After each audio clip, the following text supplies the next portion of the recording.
Bonjour à tous, c'est Pierre-Marie, bienvenue dans French by Ear, Fransugo no Kikitori, pour la deuxième partie de mon dialogue avec Edith Silva, une créatrice, une illustratrice qui est particulièrement inspirée par le Japon et notamment par son style de poésie, c'est-à-dire les haïkus. Si vous n'avez pas écouté la première partie de ce dialogue, eh bien, je vous conseille naturellement de commencer par là, puisque maintenant, on écoute la deuxième partie de notre conversation.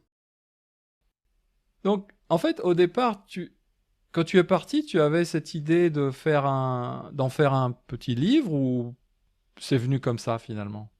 Non, c'est vraiment le fait d'accumuler les petits dessins au fur et à mesure.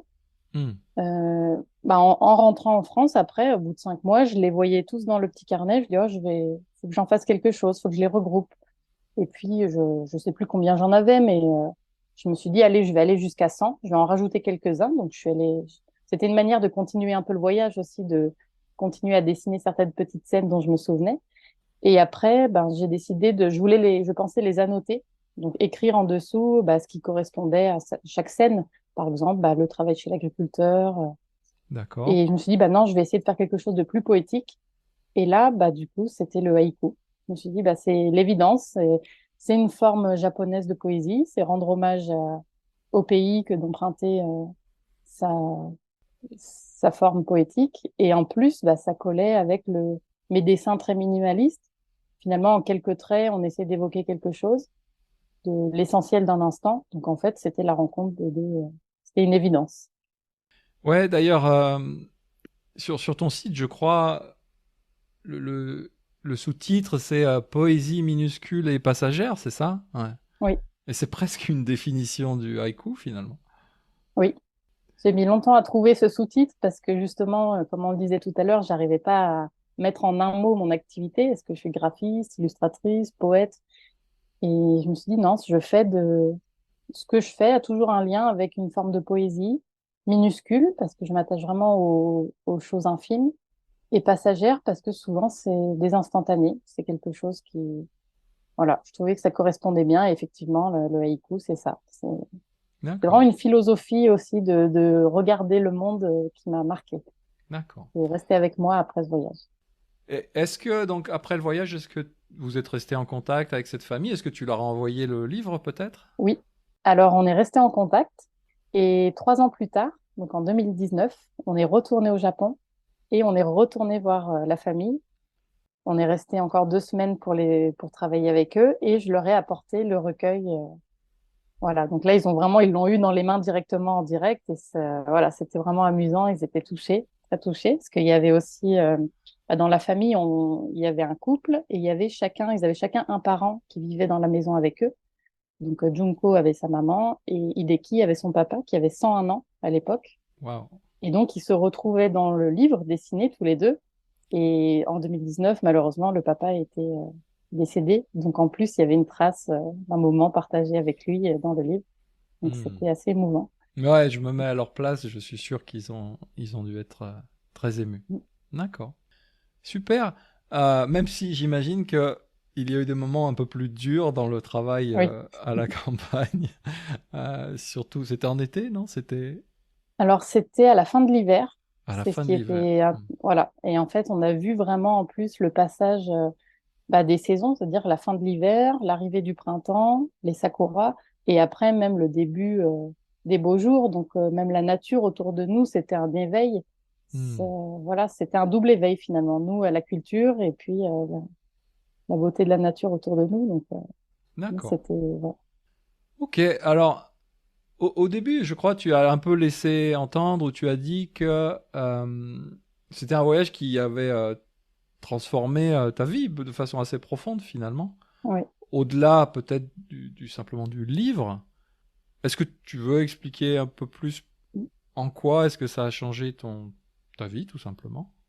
C'est vrai que ça a commencé avec le carnet de voyage et l'écriture des haïkus, parce que pour en écrire, j'en ai lu beaucoup. Je pense que la première étape quand on veut écrire des haïkus, c'est déjà de lire, de comprendre ce que c'est. Et surtout, on se rend compte que c'est d'abord avoir un regard sur les choses qui nous entourent.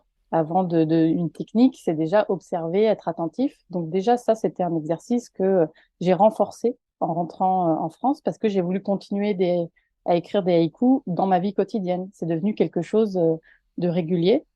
Donc déjà, apprendre à être attentif, à se relier à son environnement. Euh, Depuis, je suis revenue aussi dans ma ville, dans la ville où j'ai grandi. Et ça, je pense que ce voyage au Japon, ça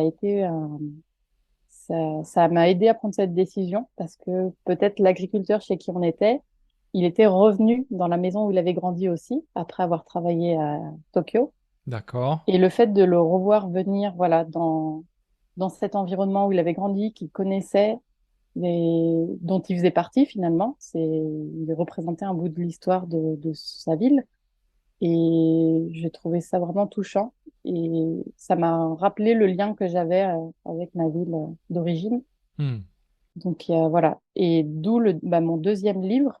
Le deuxième livre que j'ai écrit, c'est J'ai grandi à l'Arbrel. Donc c'est un peu un hommage à des souvenirs d'enfance que j'ai retrouvés en revenant ici. D'accord. Ok. Ouais, donc ça, c'était un voyage qui a eu un impact un peu plus Oui, profond et prolongé sur ton activité et même sur ta vie. oui. Et puis j'ai créé mon activité en rentrant du Japon. C'est professionnellement, j'avais quitté un travail de graphiste avant de partir au Japon et en revenant, je me suis mis à mon compte dans l'idée d'être graphiste, mais aussi d'élargir à une partie plus créative, plus personnelle, d'oser écrire des choses, de la poésie, de montrer aussi des mots, enfin, des textes que j'écrivais. Donc ça a même lancé mon activité professionnelle. Hmm, d'accord. Super. Ouais, c'est intéressant, notamment ce que tu as dit sur peut-être l'inspiration, la création et le fait que le haïku t'a amené à regarder peut-être plus ou d'une façon différente l'environnement, les petites choses. Et je trouve que c'est quelque chose qu'on retrouve vraiment de façon super claire dans l'autre livre que tu m'as envoyé qui s'appelle Passagère et qui parle des transports en commun. Enfin, peut-être des gens dans les transports en commun. Comment est-ce que tu... Ça, c'est mon explication, mais comment est-ce que toi, tu présentes ce livre?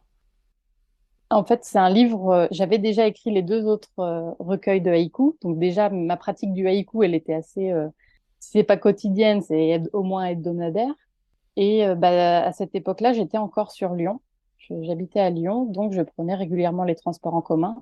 Et plutôt que ce soit des moments subis, de mettre des écouteurs ou d'essayer de penser à autre chose. On peut pas, dans un métro, on peut pas regarder par la fenêtre. On est tous enfermés, on fuit un peu du regard, mais finalement, c'est des moments un peu vides.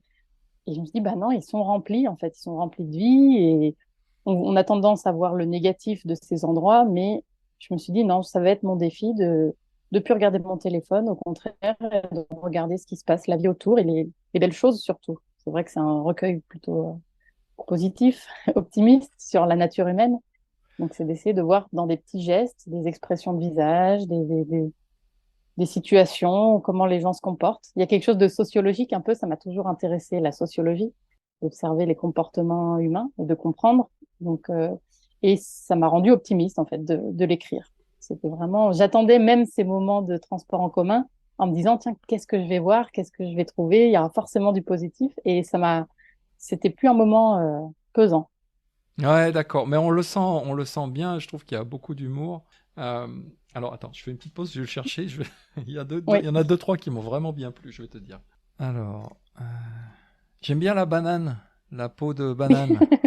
la peau de banane.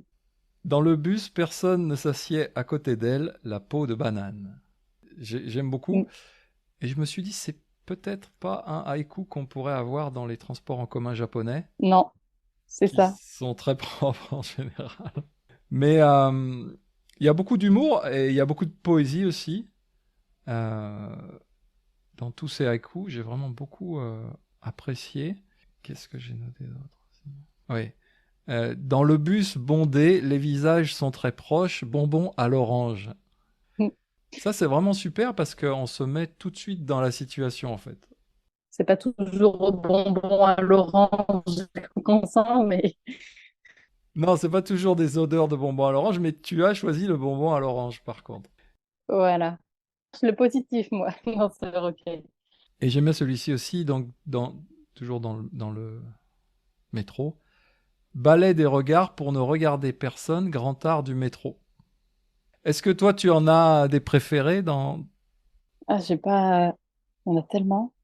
Après, il y en a. Il y a. J'en ai mis avec des membres de ma famille, avec mes parents et avec ma petite sœur. Il y a un tanka avec ma petite sœur. Depuis le tramway, j'observe les gens à quai. Illumination. Ce visage et ses cheveux, c'est ma sœur qui attend là. Ah oui, c'est ça. C'est très joli. C'est vrai que ce moment était tellement surprenant. Et pour moi, d'écrire le tanka, j'ai d'abord écrit des haïkus. Pour moi, c'était un défi supplémentaire que d'ajouter 2 lignes à un haïku et surtout d'essayer d'avoir ce rythme particulier, de décrire quelque chose et après d'avoir une interprétation où on donne son sentiment. Et ça allait vraiment avec cette surprise de voir ma sœur dans le tramway. Donc, celui-là, j'étais assez fière quand je l'ai écrit. Après, il y en a plein. C'est vrai que je me replonge dans tous ces instants vécus, en fait.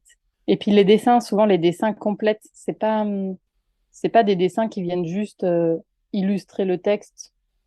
Ils ajoutent aussi leur message, en fait, comme on disait tout à l'heure avec le carnet de voyage au Japon, ils apportent une émotion, une autre interprétation du poème. Oui. Donc, par exemple, il y a tous les passagers descendent du bus de nuit, tous un peu intimes. Donc, c'est vrai que quand on voyage dans un car avec plein de gens, au bout d'un moment, on a l'impression de se connaître un peu, on se voit fatigué, on se voit. Et celui-là de poème est illustré, et c'est vrai que j'aime bien aussi me replonger dans ce souvenir. Ouais, il y en a un autre, j'ai pas mis de post-it, mais qui me revient en tête maintenant, sur deux personnes qui, pendant des mois, prennent même ligne de métro, mais seulement trois ou quatre stations, et Oui, qui se connaissent, qui arrivent à se connaître juste pendant peut-être plusieurs mois. à coup de 4 stations. C'est ça, à coup de quatre stations. Ouais. Et ben ça, c'était en fait, donc j'ai pris des cours de japonais après mon grand voyage, Hmm. et c'était en fait avec les autres personnes avec qui je faisais ces cours. Ben, on avait 2 heures de cours et après on rentrait en métro, donc on avait quelques stations pour parler de notre passion commune pour le Japon, se demander bah, qu'est-ce que tu fais comme travail, à quel arrêt tu t'arrêtes. Et donc du coup voilà, chaque semaine un petit peu, on apprenait à se connaître pendant 2 ans. Voilà, donc il y a plein de belles idées, d'humour, de la poésie. Alors, tous les haïkus ne sont pas illustrés, en fait, hein, Oui. donc, ouais, peut-être la majorité des haïkus ne sont pas illustrés. Mais pour ceux qui apprennent le français, c'est aussi une bonne façon de rentrer dans la langue, peut-être aussi de comprendre certains jeux de mots, la poésie de la Oui, langue, c'est vraiment quelque c'est chose vrai. de... Hmm. C'est vrai, les jeux de mots, nous, il y a des choses que, bah, voilà, on écrit en se disant tout le monde va comprendre le petit clin d'œil, mais c'est vrai que ça peut apprendre une autre forme de communiquer pour les Japonais. Ouais, absolument. Alors, si jamais des gens qui sont au Japon veulent se procurer, veulent acheter tes livres, est-ce que c'est possible? Alors, le carnet de voyage, sans instant de voyage, il a été édité par une maison d'édition. D'accord, Donc, celui-ci, je pense qu'on peut le commander sur le site internet de l'éditeur. Il peut être envoyé au Japon, il me semble. d'accord. Et les deux autres, donc l'Arbrel et Passagère, ça c'est moi qui les ai auto-édités. Donc celui-ci, on peut passer par moi, par un échange d'emails et voilà, D'accord. c'est moi qui ai tout le stock. Ok. Et les cartes, c'est pareil, toutes les cartes que tu expliquais au début, on peut les commander directement. Alors celle-ci, j'ai une boutique en ligne, mais c'est pour la France. Après, si des personnes au Japon veulent en commander, faut m'écrire et puis on s'arrange. Ok. De toute manière, donc je vais mettre sur mon site quand je fais paraître ce podcast, je vais mettre ton site internet et peut-être ton Instagram aussi. Ouais, je recommande aussi l'Instagram d'Edith, il est vraiment très sympa, très joli, parce que tu postes aussi des choses en cours de fabrication, j'ai l'impression, non? Oui, oui. Ah bah c'est toujours intéressant de voir le processus. Ouais. Ouais. d'où partent les idées, comment on les construit, parce que c'est pas juste un objet final, hop, c'est fini, c'est tout beau, c'est tout lisse. Non, il y a des ratures, il y a des doutes. Des fois, on commence quelque chose, ça marche pas. Hmm. Voilà, j'ai un projet d'un roman en cours d'écriture. Bah, j'ai fini une première version que j'ai envoyée à des éditeurs. Donc ça, je l'ai partagé sur Instagram en disant, ça y est, je propose à des maisons d'édition. Et après, je dis, bah non, pas de retour négatif. Donc on continue, je vais retoucher. Enfin voilà, je trouve que c'est intéressant de voir que les choses, elles, c'est pas de la magie, c'est du travail. Ah, ça c'est sûr, ouais. Se faire éditer, c'est pas facile. Mm. Un roman sur quel thème, si je peux me permettre de te demander? Sur le Japon. Alors du coup, c'est en fait, donc là, sous forme de roman.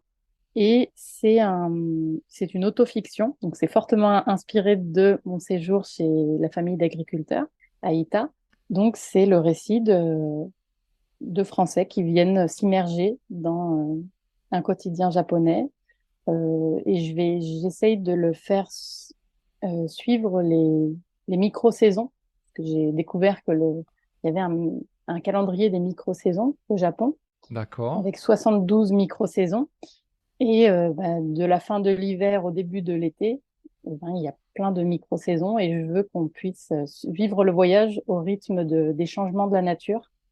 D'accord, ok. Bon, ça paraît intéressant. J'espère que ça va marcher Mm. pour toi et pour ce livre. Je crois que j'ai plus de questions. Est-ce qu'il y a quelque chose que tu veux dire en plus ou rajouter? C'est vrai que je pensais juste donner les noms Quand j'ai commencé à écrire des haïkus, j'en ai lu beaucoup. Oui? Et donc j'ai lu d'abord on va dire, les haïkistes traditionnels, Basho, Shiki. Voilà, j'en ai beaucoup lu, mais il y a eu une écrivain qui m'a fait un déclic. Le livre s'appelle L'anniversaire de la salade Ah, j'aime bien. et c'est de Tawara Machi. L'anniversaire de la salade, d'accord. Voilà, il est sorti en 1987 et en fait, elle écrit des tankas et donc c'est la forme vraiment traditionnelle. Mais à cette époque, en fait, quand elle a sorti son livre, ça a été vraiment un gros pas un choc, mais voilà, ça fait forte sensation parce que elle les mettait vraiment au goût du jour en parlant de sa vie quotidienne, de sa vie amoureuse. Et ce livre, je me suis vraiment attachée à son écriture et mes haïkus, on m'a déjà dit que du coup, on reconnaissait un petit peu Hmm, il y a quelque chose de très personnel. C'est vrai qu'un haïku traditionnel, on parle des saisons, alors que là, il y a quelque chose de plus intime, on va dire. Donc d'accord. voilà, c'est mon gros coup de cœur. Je vais regarder l'anniversaire de la salade. Déjà, Oui. rien que le titre, je trouve ça assez sympa. Mm. Ok, bah écoute, merci beaucoup Edith pour cette conversation. Merci de m'avoir proposé. Et ben, je te souhaite bonne continuation, bonne chance pour la suite et à bientôt. Oui, merci. Voilà, c'est la fin de cette conversation avec Edith. J'espère que ça vous a plu. J'espère même peut-être que ça vous a inspiré. Et bien sûr, je vous recommande de visiter à la fois son site internet et sa page Instagram. Je mettrai bien sûr les liens sur mon site internet. Voilà, c'est tout pour aujourd'hui. Je vous dis à bientôt. Mata Jikai.